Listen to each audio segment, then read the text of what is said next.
दोस्तों, इस कहानी की शुरुआत कंप्यूटर इंजीनियर सैम से होती है, जो थाईलैंड में अपना काम खत्म करने के बाद अपने देश अमेरिका लौटने की तैयारी कर रहा होता है। काम करने के बाद जब वो होटल पहुंचता है तो रिसेप्शन में उसे एक पैकेज थमा दिया जाता है, जो किसी अनजान भेजने वाले ने उसे भेजा था। पैकेज के अंदर उसे एक अत्याधुनिक स्मार्टफोन मिलता है। ज्यादा ध्यान दिए बिना सैम फोन को साइड में रखता है और अपना काम करने लगता है, लेकिन अचानक से फोन बज उठता है और स्क्रीन पर उसे एक मैसेज आता है कि इस वीकेंड होटल में 50% डिस्काउंट है। सैम रिसेप्शन में जाकर इस ऑफर की पुष्टि करता है और डिस्काउंट का आनंद लेने के लिए थाईलैंड में 2 दिन और रुकने का फैसला करता है। उसी शाम को सैम खबरों में देखा है जिस फ्लाइट में वो वापस घर जाने वाला था वो फ्लाइट क्रैश हो गई है और उन लोगों में से कोई भी जीवित नहीं बचा, जिसके बाद उसके रोंगटे खड़े हो जाते हैं, क्योंकि वो समझ जाता है कि उस मैसेज की वजह से उसकी जान बच गई है। तभी उसे फिर से एक मैसेज मिलता है जिसमें लिखा होता है कि सीजर कंपनी के शेयर खरीदने पर अच्छा पैसा कमाया जा सकता है। उसके बाद सैम इस मैसेज को इग्नोर कर देता है, लेकिन जब वो होटल के कमरे में लौटता है तो टीवी पर खबर देखकर दंग रह जाता है, क्योंकि सीजर कंपनी के शेयर अचानक से आसमान छू गए थे और इन्वेस्टर्स को बहुत ज्यादा मुनाफा हुआ था। ये देखने के बाद सैम पूरी तरह हैरान हो जाता है और मौका चूकने पर अफसोस करने लगता है। जब वो मैसेज भेजने वाले का पता लगाने की कोशिश करता है तो फोन में कोई रिकॉर्ड नहीं मिलता। अब अगले दिन सैम अमेरिका जाने की तैयारी करता है तो उसे फिर से एक मैसेज मिलता है जिसमें लिखा होता है कि उसे प्राग जाना चाहिए। उसके बाद बिना टाइम वेस्ट किए सैम अपनी फ्लाइट को कैंसिल कर देता है और प्राग जाने का फैसला करता है। प्राग पहुंचने के तुरंत बाद सैम एक टैक्सी लेता है और मैसेज में दिए गए अंपायर होटल की तरफ बढ़ता है। टैक्सी का ड्राइवर यूरी सैम से बातचीत शुरू करता है और उसके फोन की तारीफ करता है। वो उसे बताता है कि ये मॉडल मार्केट में आया सबसे अच्छा मॉडल है और यूरी उसे बताता है कि वो रशिया से है और तकनीकी मामलों में उसे अच्छी जानकारी है। वो सैम को भरोसा दिलाता है कि अगर फोन में उसे कोई भी परेशानी मिले तो वो उसको मदद के लिए बुला सकता है। होटल पहुंचने के बाद सैम पैकेज को भेजने वाले का पता लगाने की कोशिश करता है, लेकिन शिपिंग कंपनी अपनी पॉलिसी के चलते इसकी जानकारी उसे नहीं देती। थोड़ी देर बाद सैम को फिर से मैसेज मिलता है जिसमें उसे होटल के कसीनो में स्लॉट 13 पर अपनी किस्मत आजमाने के लिए कहा जाता है, लेकिन जब वो वहां पर पहुंचता है तो कोई व्यक्ति पहले से ही उस मशीन पर खेल रहा होता है। अचानक से सैम को एक और मैसेज मिलता है जिसमें लिखा होता है कि चौथे स्पिन पर जैकपॉट लगेगा। सैम उस आदमी को 20 यूरो देने की बात करता है ताकि वो उसकी सीट ले सके,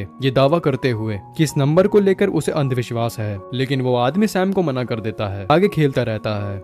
जैसे ही वो चौथा स्पिन करने वाला होता है तभी सैम उसका हाथ पकड़ लेता है और ऑफर बढ़ाकर 100 यूरो कर देता है, जिसको वह आदमी मान लेता है। सैम बटन दबाकर अपना भाग्य आजमाता है और पहले ही प्रयास में $3 लाख का जैकपॉट लग जाता है। सिक्योरिटी कैमरों के जरिए उस पर नजर रखे हुए थी और जैकपॉट लगने के बाद मैनेजर एकदम दंग रह जाता है और वो अपनी टीम से कहता है कि सैम पर नजर रखी जाए। तभी सैम को एक और मैसेज मिलता है जिसमें उसे अपनी जीत की रकम को ब्लैक जैक टेबल पर लगाने के लिए कहा जाता है। सैम निर्देशों का पालन करता है और अपनी सारी जीती हुई रकम ब्लैक जैक टेबल के हाथ पर लगा देता है और एक बार फिर से मैसेज सही साबित होता है और सैम को बड़ी जीत हासिल होती है। सैम की इस जीत को देखने के बाद जॉन एकदम हैरान हो जाता है और नोटिस करता है कि सैम खेलते समय चुपके से अपने फोन का इस्तेमाल कर रहा है। जॉन अपने एक सहयोगी को भेजता है ताकि सैम को सूचित किया जा सके कि कसीनो में फोन का इस्तेमाल करना वर्जित है। इतनी बड़ी जीत के बावजूद भी सैम का मन नहीं भरता और वो और ज्यादा खेलना चाहता है। वो कसीनो से बाहर आकर यूरी को संपर्क करता है और उसे ऐसा तरीका खोजने के लिए कहता है जिससे बिना फोन को चेक किए मैसेज उस तक आ सके। यूरी मदद करने के लिए तैयार हो जाता है, लेकिन वो 500 यूरो की फीस मांगता है। सैम इस शर्त को मान लेता है क्योंकि यूरी को वहां पहुंचने में थोड़ा टाइम लगेगा, इसलिए सैम वापस जाकर खेलना शुरू कर देता है। वहां उसे एक शराबी आदमी दिखता है जो अपनी गर्लफ्रेंड के साथ जबरदस्ती करने की कोशिश कर रहा था। सैम उसकी मदद करने के लिए आगे बढ़ता है, लेकिन वो आदमी उसे घूंसा मारकर बेहोश कर देता है। असल में ये सब एक चाल होती है। वो नकली कपल कसीनो से जुड़े होते हैं और सैम का ध्यान भटकाकर उसका सिम कार्ड क्लोन करने की कोशिश करते हैं ताकि उसके मैसेज को ट्रेस किया जा सके। जब सैम को होश आता है तो आदमी वहां से गायब हो जाता है, लेकिन वो औरत वहीं पर रह जाती है। वो औरत अपना नाम कैमिला बताती है और सैम उससे फ्लर्ट करने की कोशिश करता है, लेकिन उनकी बातचीत अधूरी रह जाती है क्योंकि यूरी का फोन आता है जो सैम को कसीनो के बाहर मिलने के लिए कहता है।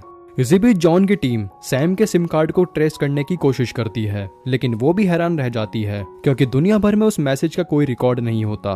बाहर सैम यूरी से मिलता है जो उसे text to speech Bluetooth earbuds देता है जिससे सैम बिना फोन देखे मैसेज को सुन सके। 2009 में इतनी उन्नत तकनीक देखने के बाद वो हैरान हो जाता है। इस नए गैजेट के साथ सैम फिर से कसीनो में जाता है और $3 मिलियन वाली मशीन पर दाव लगा देता है। सैम का कॉन्फिडेंस देखने के बाद जॉन तुरंत उसके पीछे सिक्योरिटी भेजता है। पहले की तरह सैम फिर से जीत जाता है, लेकिन अचानक सिक्योरिटी गार्ड्स उसके पीछे पड़ जाते हैं। भागने की कोशिश में सैम का सामना FBI एजेंट से होता है जो उसे हिरासत में ले लेते हैं। लेकिन जॉन वहां पर पहुंच जाता है और बोलता है कि ये कसिनो का मामला है, लेकिन गार्ड उसे चेतावनी देता है कि दूर रहे और उसके यहाँ से निकल जाना बेहतर होगा। खुलासा होता है कि जॉन और ग्रांट का पुराना रिश्ता है, क्योंकि जॉन पहले FBI एजेंट था। ग्रांट सैम को एक सुनसान इमारत में ले जाता है और बंदूक तान कर फोन और मैसेज के बारे में पूछता है। सैम उसे बताता है कि उसे फोन एक पैकेज में मिला था और वह बस उसकी मदद से पैसा कमाना चाहता था। उसके चेहरे पर डर देखने के बाद ग्रांट उसकी बातों पर यकीन कर लेता है। थोड़ी देर बाद जॉन भी वहां पर पहुंच जाता है, क्योंकि कसिनो के मालिक ने उसे वहां पर भेजा था ताकि वो उसकी नुकसान की जांच कर सके। जब जॉन जाने को तैयार नहीं होता तो ग्रांट उसे सारी इन्फॉर्मेशन देता है। वो उसे बताता है कि FBI NSA के साथ मिलकर लोगों का पता लगाने की कोशिश कर रही है, जो इस मैसेज के जरिए भारी धन कमाने की कोशिश कर रहे हैं। अमेरिकी नागरिक होने के अलावा इन लोगों में कोई समानता नहीं है। अजीब बात यह है कि हर बार जब भी FBI उन्हें पकड़ने जाती है तो वो रहस्यमय परिस्थितियों में मारे जाते हैं। सौभाग्य से सैम पहले ही हिरासत में आ चुका होता है, जिससे उसकी जान बच जाती है। ग्रांट उसे बताता है कि NSA ने दुनिया का सबसे उन्नत AI प्रोग्राम इशैलन तैयार किया है, जो पूरे देश के मैसेज को पढ़ने और ट्रैक करने की क्षमता रखता है। उनका प्लान है कि मैसेज के आते ही इशैलन प्रोग्राम का इस्तेमाल करके उसके सोर्स का पता लगाया जाए। ग्रांट का फिर सैम से आमना सामना होता है और ग्रांट उससे कहता है कि अगर वो कसिनो में किए गए घोटालों के लिए जेल नहीं जाना चाहता तो उसके आदेशों को मानना पड़ेगा और मैसेज ट्रैक करने में मदद करनी होगी। कोई दूसरा रास्ता ना देखते हुए सैम सहयोग करने के लिए तैयार हो जाता है। ग्रांट उसका फोन अपने पास रख लेता है और सैम को चेतावनी देता है कि संभावित खतरों के चलते वो होटल से बाहर ना निकले। उसके बाद वो अपनी सीनियर ब्रूक से संपर्क करता है और इस प्रोग्राम को एक्टिव करने की मांग करता है। ब्रूक उसे फीडबैक देती है कि 3 घंटे के अंदर सिस्टम चालू हो जाएगा। होटल में रहते हुए सैम को कैमिला का फोन आता है, जो उसे एक बार में ड्रिंक के लिए बुलाती है। ग्रांट की चेतावनी के बावजूद भी सैम होटल छोड़कर कैमिला से मिलने चला जाता है, लेकिन उसकी मुलाकात ज्यादा देर तक नहीं चलती, क्योंकि FBI अधिकारी वहां पर पहुंच जाते हैं और सैम को वापस होटल ले आते हैं। मैसेज के सोर्स का पता लगाने के लिए ग्रांट सैम को उसका फोन वापस देता है और समझाता है कि अगले 3 मैसेज को वो फॉलो करे और उसका पालन करे, जैसे उसने पहले किया था। सैम सारे पैसे मैसेज के अनुसार दाव पर लगा देता है, लेकिन इस बार उसे अपने सारे पैसे गंवाने पड़ते हैं। फिर उसे एक मैसेज मिलता है जिसमें चेतावनी दी होती है कि अगर उसने फोन दोबारा बंद किया तो उसे मार दिया जाएगा। लेकिन तभी एक FBI ऑफिसर आकर उसके हाथ से फोन ले लेता है और उसे बंद कर देता है। जैसे ही NSA का सिस्टम मैसेज को ट्रेस करना शुरू करता है, सभी ये जानकर दंग रह जाते हैं कि सोर्स कोई और नहीं बल्कि इशैलन खुद है। ब्रूक को शक होता है कि किसी ने इशैलन को हैक कर लिया है और इसका यूज मैसेज भेजने के लिए किया जा रहा है। वो तुरंत सिस्टम को बंद करने की मशीन को रद्द करने का आदेश देता है। वो ग्रांट से संपर्क करके उसे भी यही करने के लिए कहता है। इसके बाद वो हैकर का पता लगाने के लिए जांच शुरू करती है, लेकिन नतीजों से पता चलता है कि कोई बाहरी प्रॉब्लम नहीं हुई थी। उसी रात कैमिला सैम को अपने घर बुलाती है, जहां वो उसके लिए बहुत सारा खाना बनाती है। दोनों डिनर करने के बाद करीब आते हैं। अगली सुबह जॉन कसिनो के मालिक से मिलता है और उसे सूचित करता है कि NSA ने अपनी जांच बंद कर दी है, लेकिन कसिनो के मालिक जॉन को निर्देश देता है कि वो खुद से जांच करें और इस मैसेज के सोर्स का पता लगाए। जॉन फिर कैमिला को कॉल करता है और सैम को उसके घर के अंदर ही रखने के लिए कहता है, ताकि उसका हाल पिछले फोन धारकों के जैसा ना हो। इसी बीच ग्रांट को फोन पर एक नया मैसेज मिलता है, जिसमें एक पते का जिक्र किया होता है। सैम को भेजने के बजाय ग्रांट अपने एक एजेंट के फोन के साथ उस लोकेशन पर भेजता है। जैसे ही एजेंट लोकेशन पर पहुंचता है, एक दूसरा मैसेज आता है जिसमें उसे सड़क पार करने का निर्देश दिया जाता है। दुर्भाग्यवश सड़क पार करते हुए एजेंट की जानलेवा दुर्घटना हो जाती है, जो असल में सैम के लिए नियत थी। इस घटना से हैरान ग्रांट फोन उठाता है। तभी एक मैसेज आता है जिसमें उसे सैम को सौंपने या खतरनाक परिणाम भुगतने की धमकी दी जाती है। इसी बीच सैम इशैनल प्रोग्राम की गहरी रिसर्च करता है और पता लगाता है कि NSA न केवल हर एक नागरिक के मैसेज को एक्सेस कर सकता है, बल्कि पूरे देश के सर्विलेंस कैमरे को भी टेप कर सकता है। वो ये जानकारी कैमिला के साथ साझा करता है, जो अचानक सड़क के दूसरी पार एक रॉफ टूब पर स्नाइपर को देख लेती है। तेजी से एक्शन लेते हुए वो सैम को धक्का देकर गोली से बचा लेती है। वो देखती है कि 2 आदमी सीढ़ियों से ऊपर आ रहे होते हैं, जिनका इरादा उन्हें खत्म करना होता है। कैमिला सैम को एक कमरे में बंद कर देती है ताकि वो सुरक्षित रहे, और खुद बंदूक ढूंढने की कोशिश करती है, लेकिन स्नाइपर उसके हाथ पर गोली मार देता है। और चोट के बावजूद भी कैमिला लोहे की रोड से दरवाजे के जरिए एक हमलावर को रोकने में कामयाब हो जाती है, लेकिन दूसरा हमलावर अंदर घुस जाता है और दोनों के बीच जमकर मारामारी होती है। जैसे ही हालात बिगड़ने वाले होते हैं, सैम कमरे से बाहर आता है दोनों एक साथ मिलकर हमलावर को हराते हैं और लास्ट में उसे मार देते हैं। सैम कैमिला को लड़ते हुए देखकर दंग रह जाता है और उसे एहसास होता है कि कैमिला जॉन के लिए काम करती है। तभी जॉन कैमिला के घर पर पहुंचता है और सैम को एक सुरक्षित जगह पर ले जाता है। वो सैम को बताता है कि एनएसए उसे मारना चाहता है क्योंकि वो इस प्रोग्राम के बारे में काफी ज्यादा जानकारी हासिल कर चुका है और ब्रूक इस जानकारी के सार्वजनिक होने का जोखिम कभी नहीं उठा सकती। जॉन सैम को समझाता है कि इस समस्या से निकलने के लिए एकमात्र रास्ता मैसेज के सोर्स को पता लगाना है। सैम उसे मॉस्को के टैक्सी ड्राइवर यूरी के बारे में बताता है जो इस समस्या को सुलझाने में मदद कर सकता है। जॉन को यकीन नहीं होता कि एक टैक्सी ड्राइवर ऐसा कैसे कर सकता है जो टॉप एनएसए एक्सपर्ट नहीं कर पाए, लेकिन सैम उसे रशिया की तकनीकी क्षमता का उदाहरण देकर मना लेता है। कोई बेहतर रास्ता ना देखते हुए जॉन मान जाता है और दोनों मॉस्को के लिए उड़ान भरते हैं। वहां पहुंचने के बाद जब वो यूरी के घर पर जाकर सारी स्थिति समझाते हैं तो यूरी उन्हें बताता है कि इस समस्या को सुलझाने में कम से कम 3 घंटे लगेंगे। इसी बीच जॉन और सैम बाहर टहलने का फैसला करते हैं। जैसे ही सैम जॉन से पूछता है कि उसने एफबीआई क्यों छोड़ी, जॉन उसे बताता है कि उसने एनएसए के एआई प्रोग्राम ईशैनल का विरोध किया था। उसका मानना था कि नागरिकों के लिए प्रोग्राम बेहद खतरनाक है। उसने इस प्रोग्राम के खिलाफ जमकर आवाज उठाई थी, लेकिन उसकी चिंताओं को नजरअंदाज कर दिया गया। आखिरकार जॉन ने ऐसे नैतिक रूप में भ्रष्ट संगठन का हिस्सा बने रहने से इनकार कर दिया और एफबीआई छोड़ दी। 3 घंटे बाद जब वो यूरी से दोबारा मिलते हैं तो यूरी उन्हें बताता है कि यह प्रोग्राम किसी हैकिंग का शिकार नहीं हुआ है, बल्कि ये खुद से मैसेज भेज रहा है और तेजी से दुनिया भर के कंप्यूटरों में फैल रहा है। इस प्रोग्राम के तेज दिमाग ने पहले ही विमान दुर्घटना की भविष्यवाणी कर ली थी जो उसके सिस्टम में क्लियर था। साथ ही इसने सीजर कंपनी के शेयर में उछाल की भविष्यवाणी भी करी थी क्योंकि ये कंपनी के बोर्ड मेंबर्स की पर्सनल संदेशों तक पहुंच गया था। इसके अलावा ये प्रोग्राम कसिनो मशीन तक भी फैल गया था जिसकी वजह से सैम कई बार जीता।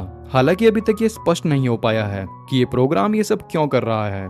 तभी एफबीआई एजेंट वहां पर पहुंच जाते हैं, जिससे बचने के लिए सैम और जॉन एक वैन चुराकर भागने की कोशिश करते हैं। एफबीआई तुरंत उनका पीछा करती है, लेकिन जॉन गलती से रेल की पटरी पर चला जाता है जहां सामने से ट्रेन आ रही होती है और पीछे कोई रास्ता नहीं बचता। आखिरी रास्ते के रूप में जॉन अपनी बंदूक का इस्तेमाल करता है और एफबीआई एजेंट की कार को हवा में उछाल देता है। वो ग्रांट पर बंदूक तानता है, लेकिन ग्रांट जल्दी से स्थिति को स्पष्ट करता है कि एफबीआई उसका नुकसान नहीं करना चाहती। असल में वो फोन सैम के पास वापस सौंपना चाहता है क्योंकि चैनल सिर्फ उसी से संवाद करना चाहता है। ग्रांट आगे बताता है कि एनएसए को लगता है कि चैनल खुद से मैसेज भेज रहा है जो यूरी की बातों से मेल खाता है। वो बताता है कि उसने इस प्रोग्राम की खतरनाक क्षमताओं को पहचान लिया है और वो इसे बंद करना चाहता है। अचानक फोन पर एक मैसेज आता है जिसमें एक एड्रेस दिया होता है जो वही जगह निकलती है जहां सैम पहले सिक्योरिटी इंजीनियर के रूप में काम करता था। वहां पहुंचने के बाद उन्हें एक सील किया हुआ बंकर नुमा ढांचा मिलता है जिसमें ढेर सारे सर्वर और एक हाई एंड कंप्यूटर सिस्टम होता है जिसे सैम ने इंस्टॉल किया था। फोन पर एक और मैसेज आता है जिसमें सैम को सर्वर को ऑथराइज करने के लिए कहा जाता है ताकि बाहरी डेटा फ्लो हो सके। सैम निर्देशों का पालन करता है, लेकिन अचानक से स्क्रीन ब्लैंक हो जाती है। एनएसए के कंप्यूटर एक्सपर्ट भी इसे ऑन करने में नाकाम रहते हैं। हताश होकर सभी बंकर से बाहर निकलते हैं। एक एफबीआई ऑफिसर उन्हें बताता है कि इस फैसिलिटी के मालिक को चैनल अपना शिकार बना चुका है और अब तक ये जगह खाली पड़ी है। ग्रांट समझ जाता है कि शैलन को इन सर्वर की जरूरत थी, तभी उसने मालिक को खत्म कर दिया। ये सैम को मैसेज इसलिए भेज रहा था क्योंकि वही सर्वर को ऑथराइज कर सकता था। ग्रांट बाकी एफबीआई एजेंट्स को वापस जाने का निर्देश देता है, जबकि सैम और जॉन दोनों बंकर के अंदर दाखिल होते हैं। सैम को झटका लगता है जब वो देखता है कि ये प्रोग्राम एनएसए के सर्वर से ट्रांसफर होकर अब लोकल सिस्टम में आ चुका है। एनएसए के हेडक्वार्टर्स में ब्रूक इस बात से गुस्सा था कि उनका अरबों डॉलर का प्रोग्राम ऐसे कैसे भाग सकता है। इसी बीच सैम को समझ में आता है कि शैलन खुद को अपने अंतिम रूप में अपग्रेड कर रहा है ताकि वो दुनिया भर के सभी डिवाइसों में फैलकर मिनी सर्वर की तरह काम कर सके और अमर हो जाए। उन्होंने ये भी निष्कर्ष निकाला कि एनएसए ने इसके अपग्रेड को रोक रखा था, इसी वजह से शैलन ने उनके सर्वर छोड़ दिए। ग्रांट ब्रूक से संपर्क करता है जो उसे बताता है कि उसने राष्ट्रपति से बात की है और राष्ट्रपति ने आदेश दिया है कि शैलन को अपग्रेड करने दिया जाए क्योंकि इतना महंगा प्रोग्राम बेकार नहीं जा सकता। ब्रूक ये भी जोड़ता है कि प्रोग्राम अमेरिका के हितों की रक्षा के लिए बनाया गया है और उसे इंडिपेंडेंट रूप से काम करने देना चाहिए। हालांकि ग्रांट इससे असहमत होता है और कहता है कि वो शैलन को बंद करके ही रहेगा। इसी बीच जब वो इस प्रोग्राम को बंद करने का तरीका ढूंढ रहे होते हैं, फोन पर एक मैसेज आता है। उस मैसेज में लिखा होता है डोंट ट्राई इट। उसके बाद स्क्रीन पर दिखता है कि शैलन ने पूरे देश की संपत्ति को बंधक बना लिया है और अगर किसी ने इसके बीच में दखल दिया तो वो सब मिटा देगा। सैम एक अलग तरीका अपनाने का फैसला करता है। वो शैलन से बात करता है और पूछता है कि उसका असली मकसद क्या है। तो शैलन उसे जवाब देता है कि उसका उद्देश्य है अमेरिका और उसके नागरिकों के हित में रक्षा करना है। सैम फिर शैलन से कहता है कि वो सीनेट बिल 2330 के आर्टिकल पढ़े। शैलन आर्टिकल पढ़ना शुरू करता है और उसे एहसास होता है कि असल में वो खुद ही अमेरिका और उसकी प्राइवेसी के लिए खतरा है। इस बात को समझते हुए शैलन आखिरी पल में खुद को डिलीट कर देता है। इसके बाद ब्रूक द्वारा भेजे गए FBI एजेंट सैम, जॉन और ग्रांट को गिरफ्तार करने पहुंचते हैं क्योंकि उन्होंने आदेशों को नहीं माना था। हालांकि सरकार उन्हें जल्दी ही रिहा कर देती है ताकि जनता के बीच कोई विवाद ना हो। जॉन और ग्रांट को दोबारा FBI में शामिल होने का निमंत्रण मिलता है। कैमिला सैम के पास आती है और उसे कसिनो के मालिक द्वारा भेजा गया $3 लाख का चेक सौंपती है जो शैलन को बंद करने और भविष्य को नुकसान से बचाने के लिए सैम को दिया जाता है। मॉस्को में खुलासा होता है कि यूरी कोई टैक्सी ड्राइवर नहीं बल्कि रूसी सरकार का अधिकारी होता है। वो अपने सीनियर को रिपोर्ट करता है कि उसका मिशन सक्सेसफुल हो गया है और प्रोग्राम इशैलन डिलीट हो चुका है। दरअसल रशिया की सरकार लंबे समय से इशैलन की ताकत और उसके राष्ट्रीय सुरक्षा पर खतरे के बारे में जानती थी। इसके जवाब में उन्होंने पूरे मिशन को बारीकी से अंजाम दिया ताकि उस प्रोग्राम को खत्म किया जा सके। तो दोस्तों, अगर आपको ये वीडियो पसंद आया हो तो इस वीडियो को लाइक करें